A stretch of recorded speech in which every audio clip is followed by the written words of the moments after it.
السلام عليكم. اليوم غادي نوجدوا تشيز كيك اللي غادي نحتاجوا لها البسكوي. انا البسكوي غنحتاجوا من هذا النوع، يمكن لكم هذا او المربع، اي نوع بغيتو ديال البسكوي. غادي نحتاجوا هنا عندي كاس ديال الزبده دايبه، عندي كاس ديال الماء، نص كاس ديال الحليب، 400 غرام ديال لا كريم فريش او هيفي ويب كريم او القشده الطريه، وهنا عندي 300 غرام ديال لي فريز، وهنا عندي 225 غرام ديال الفرomاج او الكريم تشيز فيلادلفيا ولا اي نوع، وهنا عندي جوج معالق كبار ديال السكر سنيده، وعندي هنايا جيلاتين بودر، جيلاتين بقري. على بركه الله غادي نبداو. هنا غادي ناخذ زيبلوك او كيس بلاستيكي، غادي ندير فيه البسكوي ديالي.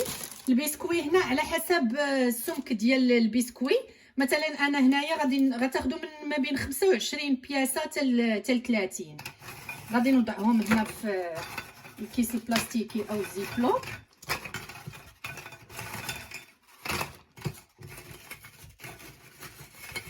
على هذا الشكل نسد الزيبلوك ديالي، غادي نخرج الهواء، وغادي ناخذ الرولو، وغادي نبقى نهرس او ندقدق البسكوي ديالي.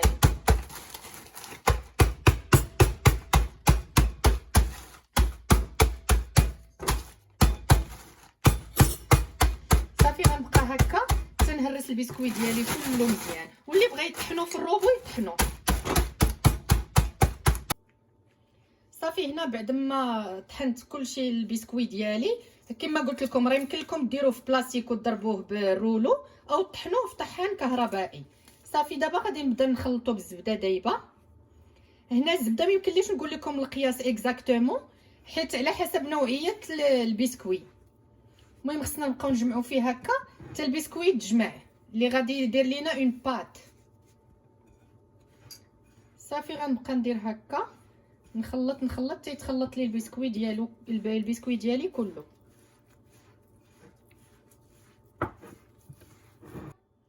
صافي هنا انا خلطت كل شيء، البسكوي ديالي مع الزبده. شو دابا راه غادي يبدا يتماسك، مع ملي غنديروه في الثلاجه راه غادي يلصق اكثر. صافي خص يكون القوام ديالو هكا. غنجيب دابا المول ديال الكاطو او صينيه الحلوى، غادي نوضع فيها البسكوي ديالي وغادي نكرسو هكا على الطريقه.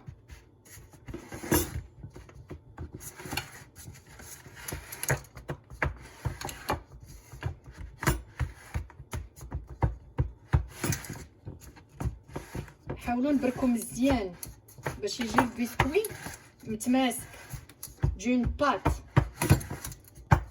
صافي غادي ناخذ دابا معلقه وغادي نقادو من الجناب ونبرك بالمعلقه، هي اللي غتساعدنا باش يتثبت مزيان.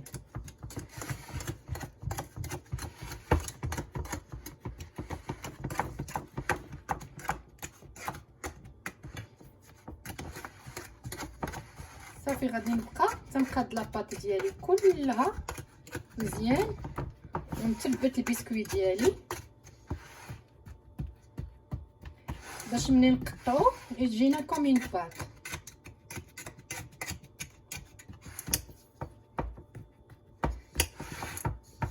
صافي دابا غادي نخلي الكاطو ديالي على جنب هاد لاباط، وغادي نبدا باش نشرعو باش نصوبو دابا لا كريم لي بتشيز.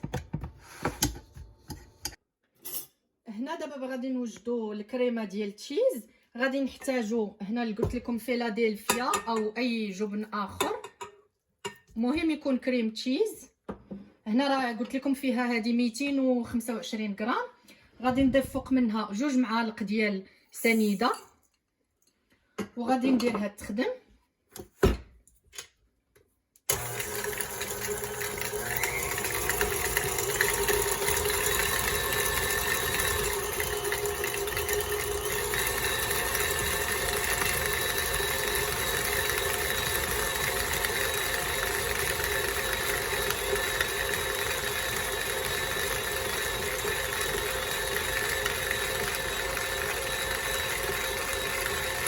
كيتخدم هذاك تشيز مزيان مع السكر.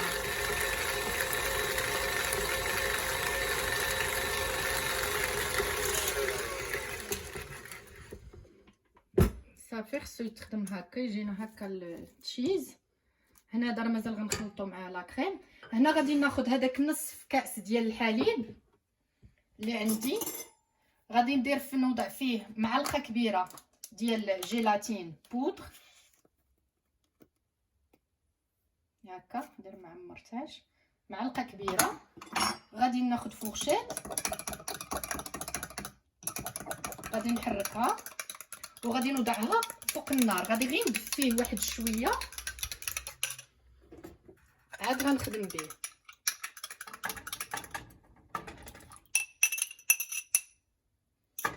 صافي غنخليه يدفى، ماشي يغلى، غير يدفى غير شويه. هنا غادي نضيف لا كريم فريش ديالي، قلنا هنايا عندي 400 غرام او الهيفي ويب كريم.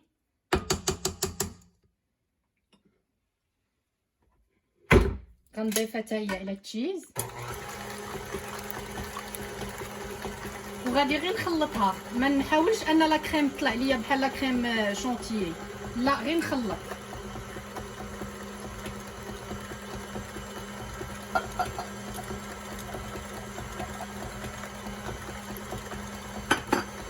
وهنا هذا مره غادي نحرك هذا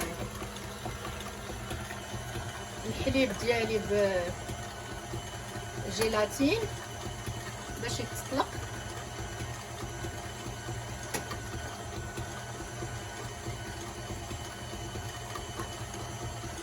صافي غنخليه حتى يدفى ويذوبوا لي هذوك الحبيبات ديال الجيلاتين، عاد غنضيفوا للخليط. صافي هذا راه مازال كيتخلط حتى هو. مره غادي نحركو هكا باش نجمع هذوك الجناب ديال الشيز او الفرomage.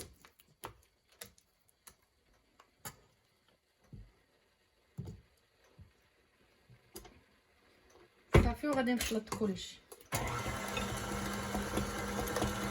هنا صافي هذا هو سخن، غادي نطفي عليه، غنحاول نبردو شويه باش نضيفو الخليط ديالي. صافي هنا بعد ما بردت هذاك الجيلاتين مع الحليب غادي نخويه بشويه هنايا وغادي نخلط الكل.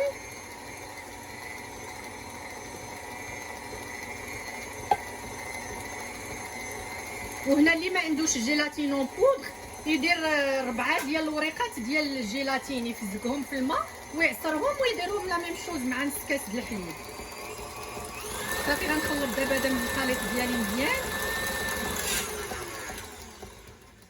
صافي وناخذ الخليط ديالي. راه شفتوا هنايا راه ما خليتش لا كريم كما قلت لكم طلعات بزاف.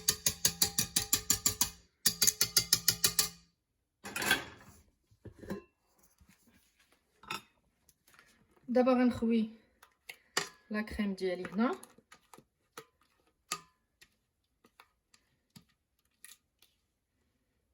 وغادي نقادها في الكاطو.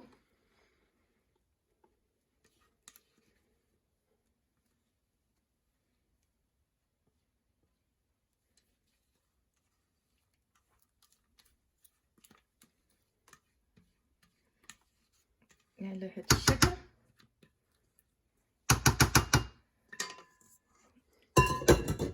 غادي ندقها باش ما يجيوناش البلايص فيهم الفراغات، وغادي نقادها من هنا من الفوق.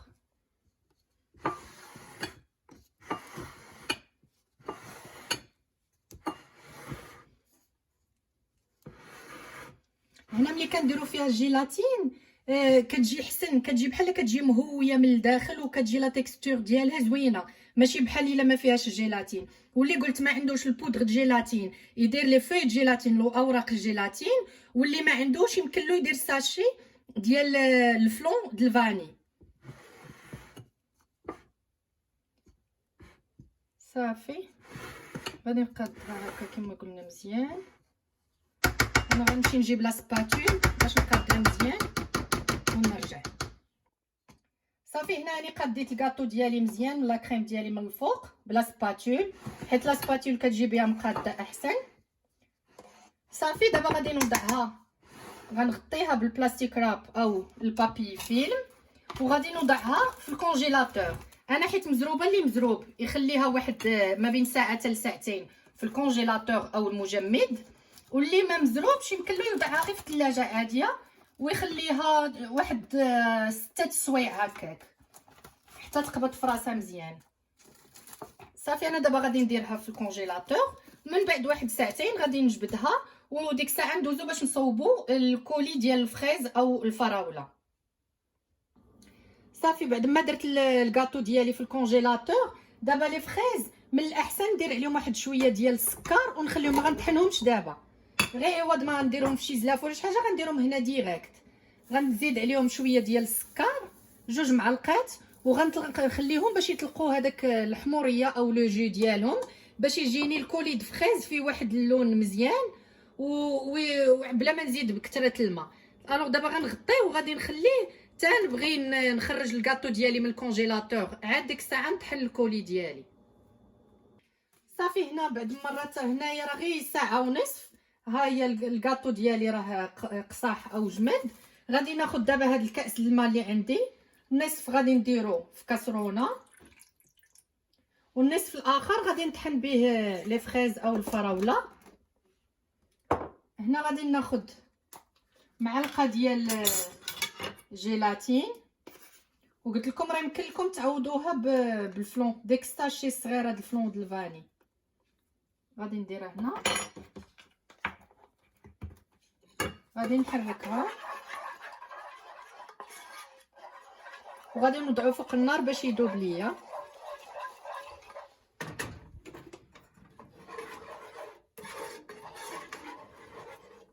النار غير مهيله، الوقت اللي كيذوب انا غنطحن الكولي ديالي.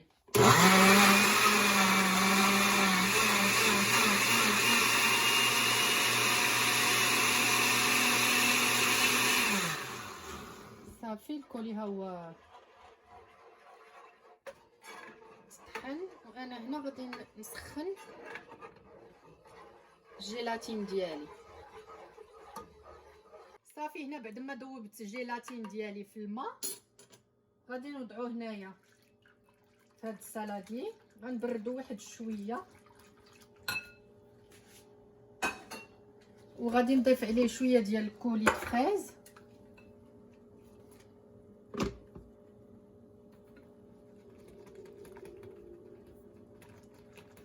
حتى يتخلط مزيان.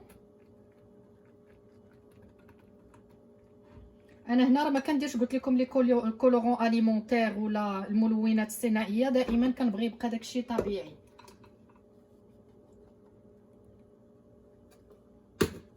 صافي غادي نخلط مزيان.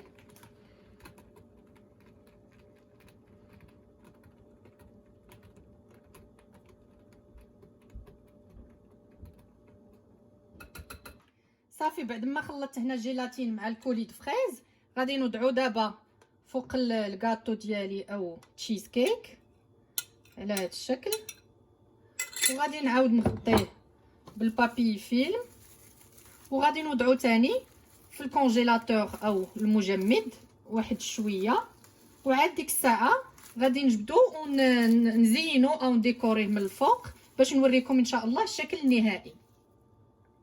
هنا راني خرجت الكاطو ديالي او تشيز كيك من الكونجيلاتور او المجمد، خليته غير واحد ساعتين دغيا تصاوب وجد. انا دابا غنحاول نديموليه من لو مول على هذه الطريقه. غندير السكين في الجنب وغادي ندفع غير بشويه حتى نحيدو من المول. غادي نحلو دابا، نحل المول على هذه الطريقه وغير بشويه. صافي هانتوما كتشوفوا الكاطو دابا ديالي ها هو واجد ومجمد او لاصق مزيان لان فيه جيلاتين. دابا غادي نحاول نزينو او نديكوريه شويه من الفوق.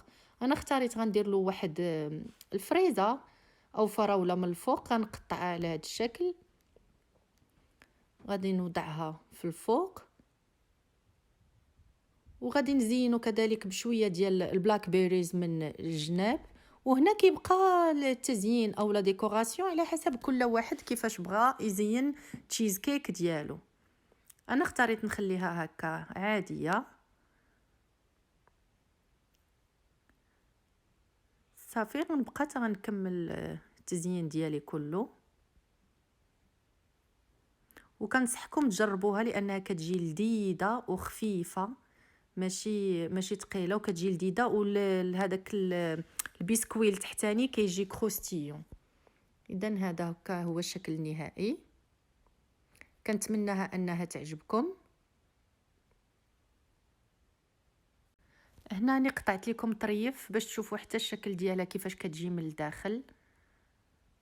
هانتوما كما قلت لكم راه كتجي خفيفه وكتجي بحال اون موس، و لاباط او البسكوي ديالها كيجي مقرمش، ماشي من النوع اللي كيجي لاباط ديالو بحال الا فازقه او مبلله، كتجي مقرمشه. كنتمنى من الفيديو ديال اليوم يكون عجبكم، وإلا عجبكم ما تنساوش الشير، لايك، البارطاج، وإلى الفيديو المقبل ان شاء الله.